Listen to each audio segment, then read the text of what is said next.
Are you ready to be a barrel horse? Are you ready?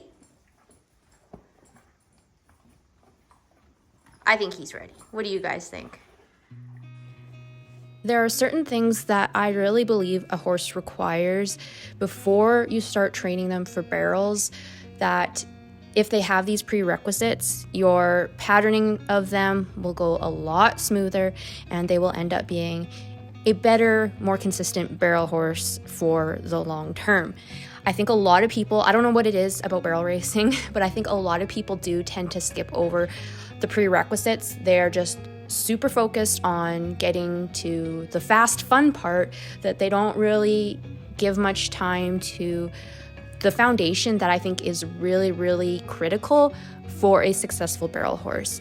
And if you look at any of the girls who have had long-term success in the industry, so I'm thinking of girls like Nellie Miller or Lisa Lockhart or Cassie Mowry, none of them shortcut this foundational work that horses need. They understand the importance of it and they take the time to get the foundation on their horse first before they ask them to even look at a barrel pattern. So let's go through what I think a horse should have prior to you starting to pattern them, and stay around to the end because the last one that I go through might surprise you a little bit.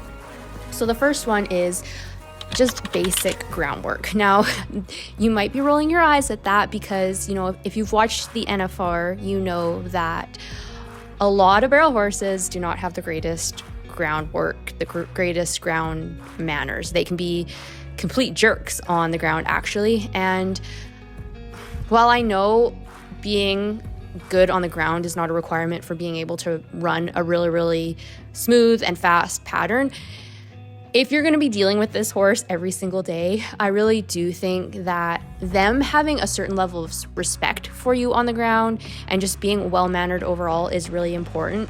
So yeah, I think the horse should be responsive and respectful on the ground. They should understand basic commands, like when you ask them to stop, they stop. If you need them to back up, go into a trailer, move over, whatever, they should do that. In addition to that, I do think it is important for a horse to be trained to just lunge on a lunge line. Sometimes, especially with these very highly bred barrel horses, it's not safe to get on right away, and you need to do a bit of groundwork, maybe lunge them a bit, and just some other drills on the ground. I think it's really important that you're able to do that so that you then don't have to take chances by getting on them immediately. And when you do get on them, they are in a mind of being respectful and listening to you. So groundwork, nothing to do with barrel racing, but I think it definitely is important for a horse to have that as part of their education. The next is just their overall just foundation when it comes to riding. So before you even get your horse near a barrel or starting to pattern them, I think a horse needs to be well broke under saddle. And I think I've talked about this before. What one person considers well broke may not be the same as what another person considers well broke. And within the industry, it's going to vary on how broke people want their horses prior to taking them to the pattern. At a very minimum, I want them to be able to walk, trot, lope, go up the gates on command. If I ask them to trot, I want them to trot, stay in a trot. I don't want them to break into a lope until I ask them to. And conversely, I want them to be able to, lope, trot, walk, go down all the gates when asked. If I want them to stay in a particular gate, they stay in that gate and are relatively calm and can just, maintain their gaits.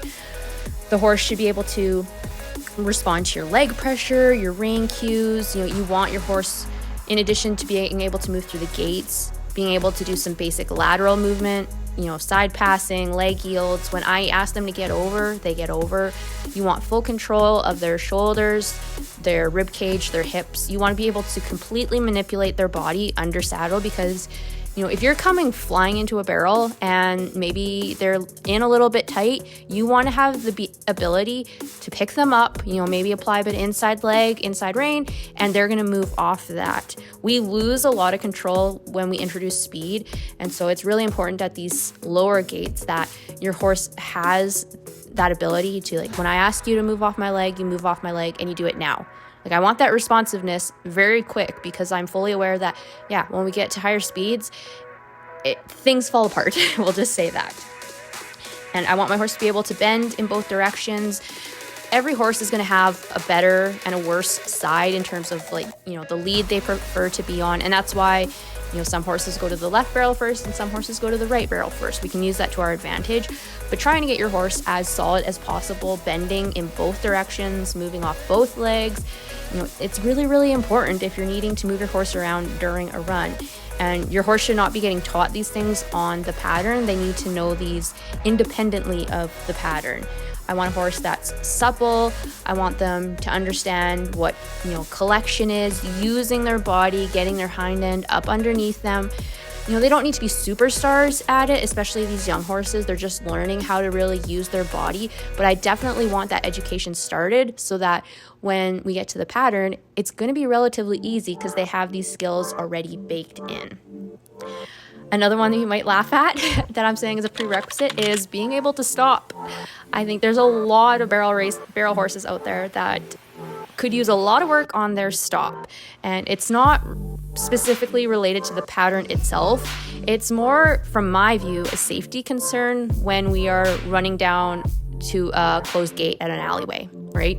We want a horse that is, you know, it's going to take a minute for them to stop. You can't stop a freight train on a dime, but we want a horse who is respectful and knows what whoa and me sitting on my pockets, putting weight in my stirrups, they know what that means. I want them to respect that. And when I ask them to stop, they're going to do their best to stop. And, you know, I am definitely a fan of, you know, really working on my stop and reinforcing it with some backing as well. Not only is it a safety thing and just a good thing to have on your horse, but doing lots of backing actually helps build up their top line and stuff too. It shows that they are respectful of you. All good things for a new barrel horse. Another thing that I think people really skip on, especially amateurs, is conditioning. I think people don't really consider the need for a horse to be in shape to successfully be a barrel horse. It's a sprint, right? And if I asked you personally to go out and sprint down the driveway, if you're not used to it, that's not fun.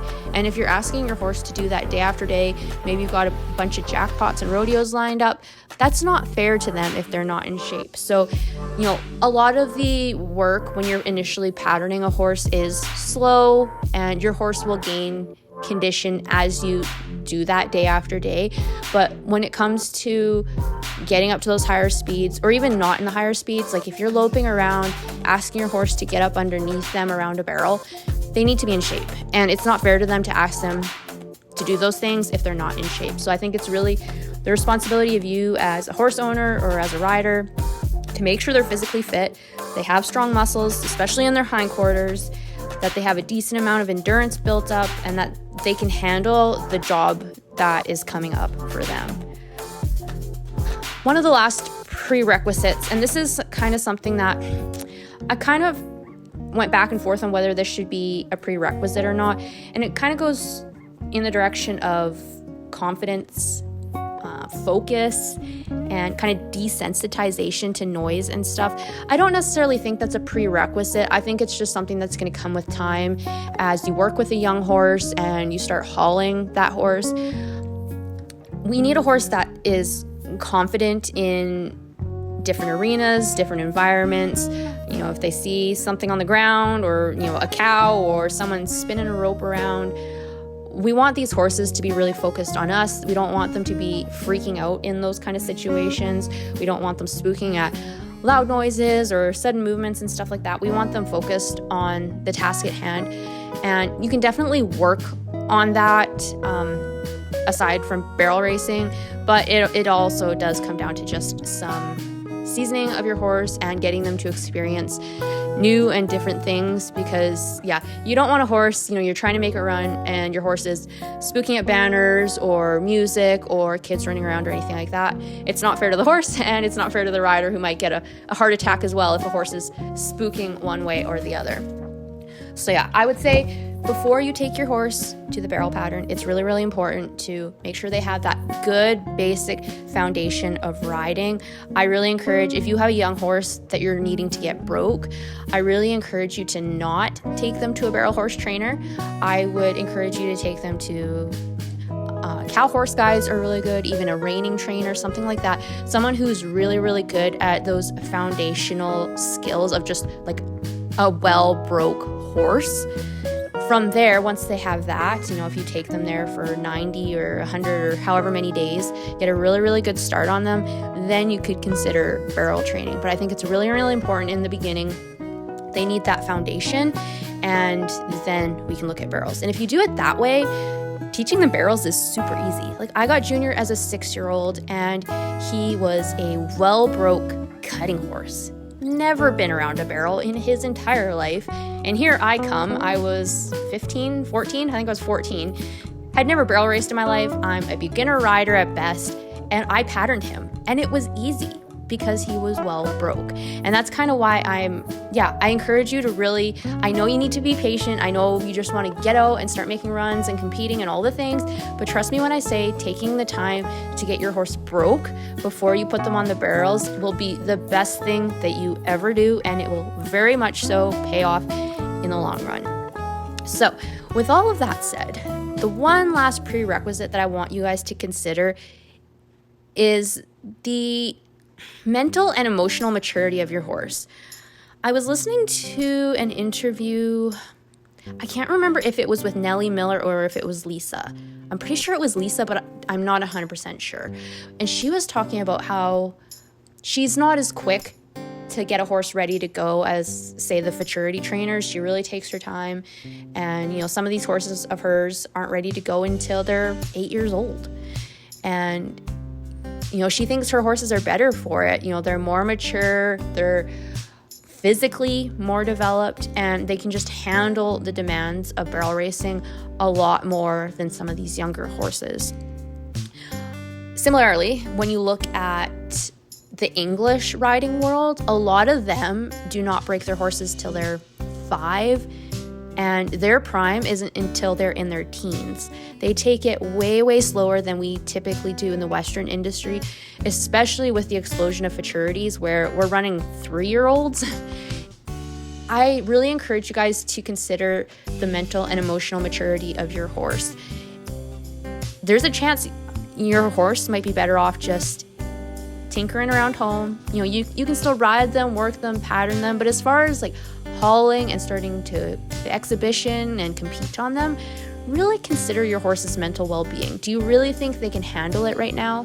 Is it really a good idea, or are they going to end up being that classic blown up barrel horse who can't handle life anymore? I want barrel racing to be a positive sport for both horse and rider, and I think putting more emphasis on where our horses are at mentally is really, really important. Barrel racing demands a lot from our horses, especially if you're taking them to rodeo situations where we have, potentially like a full fair going on with a Ferris wheel and kids running around, loud music and crowds. There might be rough stock in the bucking chutes loaded up, ready to go, difficult ground, like all the things we're throwing at these horses on top of needing to run their hearts out into an unknown arena. That's a lot for a horse. And the fact that we don't consider their emotional and mental well-being more is kind of sad. And, if you're wanting your horse to make it for the long haul, I really encourage you to consider that. It's one thing to get your horse patterned and ready to go at home. It's another thing to start seasoning them, taking them on the road, hauling them places. So definitely take that into consideration.